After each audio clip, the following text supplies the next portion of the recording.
بدلتی نظر آ رہی ہیں. کل تک جن کی آوازیں حتیٰ کہ چوڑیوں کی خلق تک معلوم نہیں ہوتی تھی، آج محفلوں میں رقص و سلوک کے نغمے گاتی نظر آ رہی ہیں. غرض یہ کہ آج ہماری ماؤں بہنوں کی حالتیں قابل افسوس اور لائق ملامت ہو چکی ہے.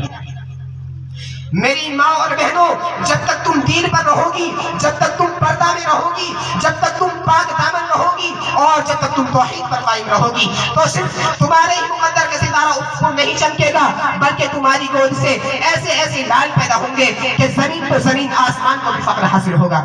تمہاری گود سے جو بھی لال پیدا ہوگا وہ پوری دنیا میں توحید کا ڈنکا بجائے گا، سخاوت کی دھوم مچائے گا، شجاعت و بہادری کا سیکا جمائے گا، تیروں کی بوچھاروں اور تلواروں کی چھاؤں میں نماز ادا نہیں کرے گا.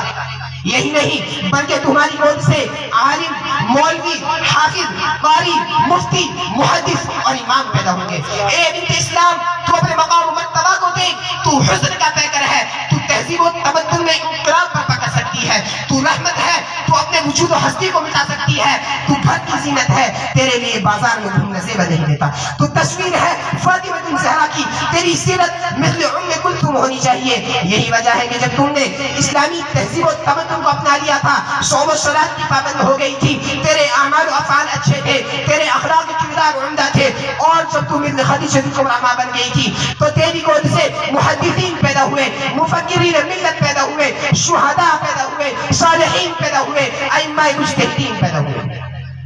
مگر اے بنت حوا، جب تیرے اعمال خراب ہو گئے، یورپ کی تہذیب و تمدن کو تم نے اپنا لیا، اپنی عصمت و عفت کو بازار کا نمونہ بنایا، گلے کی زینت دوپٹہ کو ہار کا درجہ دے دیا، بازاروں میں سیر کرنا تیرا شیوا بن گیا، کندھے سے کندھا ملا کر چلنا تم نے پسند کر لیا، سینے میں تو دیکھنے لگی، اپنے اندر سے حیا کو تم نے ختم کر دیا، صوم و صلاۃ یعنی نماز روزے کو پیچھے ڈال دیا، اور رسول اللہ صلی اللہ علیہ وسلم کے فرمان کو فراموش کر دیا.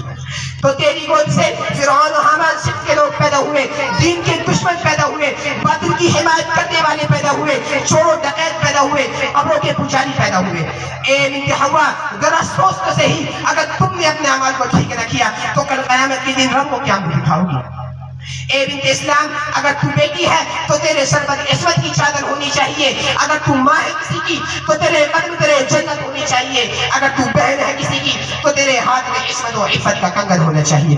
کیونکہ جس وقت تیرا وجود باعث ذلت و رسوائی تھا، اس دنیا میں تیرا کوئی مقام نہیں تھا، یہ دنیا تجھے ذلت بھری نظروں سے دیکھتی تھی اور تجھے زندہ درگور کر دیا جاتا تھا، مگر اسلام نے تجھے ذلت و پستی کے غار سے نکال کر بلندی تک پہنچا دیا، عصمت و تقدس سے سرفراز کیا، رفعت و بلندی کی دولت سے سرفراز کیا، تیری عزت و آبرو کی حفاظت کی، تیرے وقار کو معاشرے میں بڑھایا، تیری عظمت کو لوگوں کو روشناس کرایا. غرض کہ تجھے اسلام نے زمین سے سریا تک پہنچا دیا، مگر تم نے ان سب کو فراموش کر دیا اور یورپ کی تہذیب و تمدن کو اپنا لیا.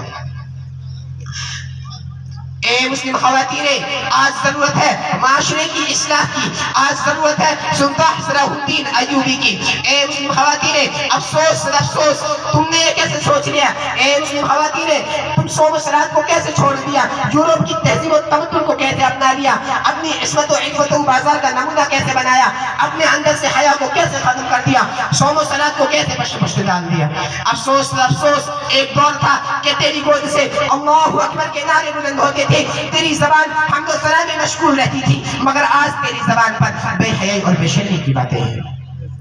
اے مسلم خواتین، ذرا اپنی نگاہ کو اٹھا اور دیکھ، آج سے 1400 سال قبل عورتوں نے کیا نمایاں کامیاب انجام دیے ہیں. دیکھ، حضرت سمیہ کو دین کی تحفظ کی خاطر شہید کر دیا گیا. اگر صداقت و عدالت دیکھنی ہے تو دیکھ حضرت عائشہ صدیقہ رضی اللہ تعالیٰ عنہ کو. اگر ایثار و قربانی دیکھنی ہے تو دیکھ حضرت خدیجہ کبریٰ کو. اگر سخاوت دیکھنی ہے تو دیکھ حضرت ام سلمہ کو. اگر حیا اور پاک دامنی دیکھنی ہے تو دیکھ حضرت فاطمہ زہرا کو. اگر سیرت مقدسہ دیکھنی ہے تو حضرت ام کلثوم کو دیکھو.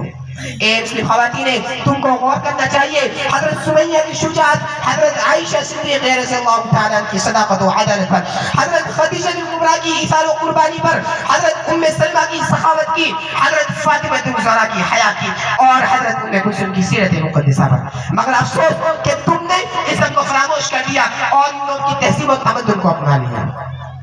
اے مسلم خواتین، آج ضرورت ہے معاشرے کی اصلاح کی، آج ضرورت ہے سلطان صلاح الدین ایوبی کی، آج ضرورت ہے نور الدین زنگی کی، آج ضرورت ہے محمد بن قاسم کی، آج ضرورت ہے ٹیپو سلطان کی۔ سوال یہ ہے کہ یہ کیسے پیدا ہوں گے؟ تو سنو، اگر تم نے اپنے اعمال و افعال کو درست کر لیا، اپنے اخلاق و کردار کو درست کر لیا، اور یورپ کی تہذیب و تمدن کو سرنگاب کر دیا، بے حیائی اور بے شرمی کو چھوڑ دیا، تو آج بھی تیرے مود سے سلطان صلاح الدین ایوبی پیدا ہوگا، نور الدین زنگی پیدا ہوگا، محمد علی جوہر پیدا ہوگا، شوکت علی گوہر پیدا ہوگا، محمد بن قاسم پیدا ہوگا، ٹیپو سلطان پیدا ہوگا۔ گویا کہ ہر طرح سے دین کے دائی پیدا ہوں گے تو خدا کا ڈنکا بجانے والے پیدا ہوں گے، مگر شرط یہ ہے کہ تم قرآن و حدیث پر عمل پیدا ہو جاؤ اور ان تمام برائیوں کو چھوڑ دو، تبھی تمہیں کامیابی و کامرانی نصیب ہوگی۔ اللہ تعالیٰ سے دعا کرے کہ اللہ تعالیٰ ہماری ماں اور بہنوں کی ان تمام برائیوں سے حفاظت فرمائے اور پردہ میں رہنے کی توفیق عطا فرمائے۔ وما توفیقی الا باللہ۔ السلام علیکم ورحمۃ اللہ۔